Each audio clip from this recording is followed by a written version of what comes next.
Празно, пусто, без никаков джагор од патници. Вака во 21. век изгледа железничката станица во Скопје. Чекалните и ходниците се празни, возови нема, а условите лоши како никогаш досега. Единствените кои беа на железничката станица беа вработените на шалтерот, како и еден залутан патник, но и полицијата која не пречека. Пусто, без патници, без возови. А нема ниту пиле да прелета овде на главната железничка станица во центарот на Скопје.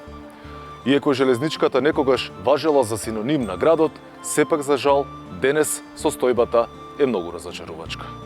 Вон функција се платформите, чекалната ескалаторот, тоалетите. И додека кај на железничкиот сообраќај пропаѓа, во соседна Србија тој постојано се унапредува и модернизира.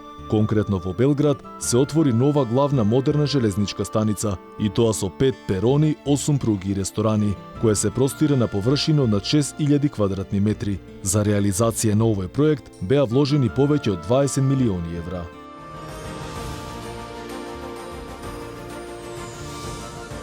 И додека соседна Србија се унапредува, за жал кај нас сликата е очајна. Синонимот на Скопје, главната железничка станица, која некогаш била белек на градот, сега е затрупана во ѓубре. Оваа чекална која некогаш броела илјадници патници, денеска за жал останува заклучена. Оваа табла со патокас ќе ве пречека на самиот влез, но иако убаво напишано и означено со стрелки, ништо од ова не функционира. Ходниците кои се студени и делумно осветлени како да ги изело времето, а плафоните само што не паднале. Сега работат само 1 до 2 шалтера од билетарата, на која пред години и години се чекаше ред и по половина час за да се купи билет. Сега граѓаните велат дека сакаат да патуваат со воз, но за жал тој го нема. Но кога го имало, велат дека се плашат да се кача да не останат дефект. Дојдовме да разгледаме ние како што. Требат, воз ни требат, значи, а немат. И тој еден патнички воз кој се обраќа од Скопје за Битола и обратно, изминативе денови воопшто не превезувал патници.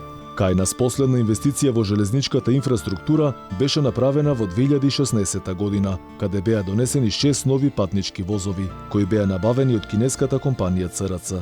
Досега во Македонски железници транспорт се сменија многу директори, но за жал ниту еден од нив не успеа да го реши долгогодишниот проблем. Дупките постојано се крпат со буџетски пари. За железничката колку толку да функционира, годишно се префрлат од 12 до 15 милиони евра, пари кои за жал заминуваат во ветер.